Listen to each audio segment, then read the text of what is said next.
अस्सलाम वालेकुम, this is Faisal Shabir. क्या हाल चाल हैं? सब ठीक ठाक हैं? अक्सर औकात आप किसी की कॉल रिसीव नहीं करना चाहते, ना उसे काटना चाहते हैं। आप किसी क्लासरूम में हैं, नमाज में हैं, किसी अहम मीटिंग में हैं, आप ना कॉल सुनना चाहते हैं, ना कॉल काटना चाहते हैं, ना अपना मोबाइल साइलेंट पे लगा के, वाइब्रेशन पे लगा के खुद को इरिटेट करना चाहते हैं। इसका एक बड़ा ही बेहतरीन सोल्यूशन है। जब भी कोई आपको कॉल करेगा तो नेटवर्क आपका नंबर उसको पावर्ड ऑफ बताएगा, लेकिन आपको नोटिफिकेशन आता रहेगा कि किस किस ने आपको कॉल की है। और इसके साथ साथ आप अपनी सिम को खुद यूज़ कर सकते हैं, उस पर कॉल कर सकते हैं, उसका डाटा यूज़ कर सकते हैं, लेकिन जब भी कोई कॉल करेगा उसको आपका नंबर पावर्ड ऑफ बताएगा नेटवर्क। इस चीज़ की आप में से बेशुमार लोगों को अक्सर ज़रूरत पड़ती होगी। तो आ जाएं, आज आपका ये मसला हल करते हैं। इससे पहले चैनल को सब्सक्राइब कर लें और बेल आइकन पर क्लिक कर लें।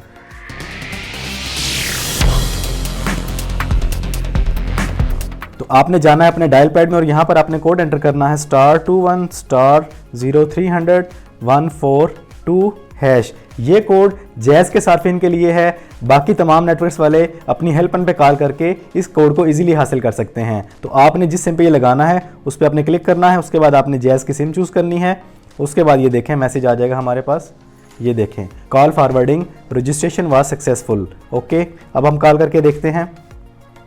यहाँ पर नंबर ऑफ शो होगा लेकिन हमें नोटिफिकेशन आ जाएगा।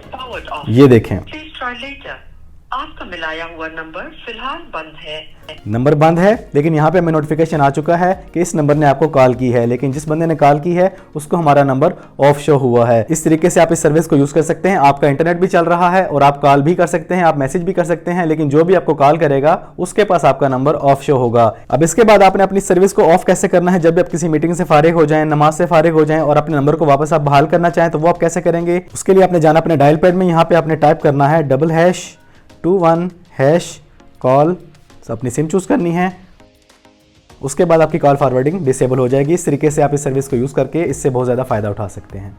हाँ जी, तो कैसा लगा आपको ये छोटा सा ट्यूटोरियल। उम्मीद करता हूँ कि ये ट्रिक आपके बहुत काम आएगी, आपकी क्लास के दौरान, आपकी नमाज के दौरान, आपकी किसी अहम मीटिंग के दौरान, किसी इमरजेंसी के दौरान। तो इस वीडियो में इतना ही। अगर आपको ये वीडियो, ये ट्रिक पसंद आई है, यूज़फुल लगी है, तो इसको जितना हो सके शेयर करें दूसरों के साथ, ताकि लोगों को भी इससे फ़ायदा हासिल हो। तो वीडियो को लाइक और शेयर कर दें। चैनल पर पहली बार आए हैं तो चैनल को सब्सक्राइब कर लें, बेल आइकन पर क्लिक कर लें। ज़िंदगी रही तो फिर से मुलाकात होगी। अस्सलामु अलैकुम।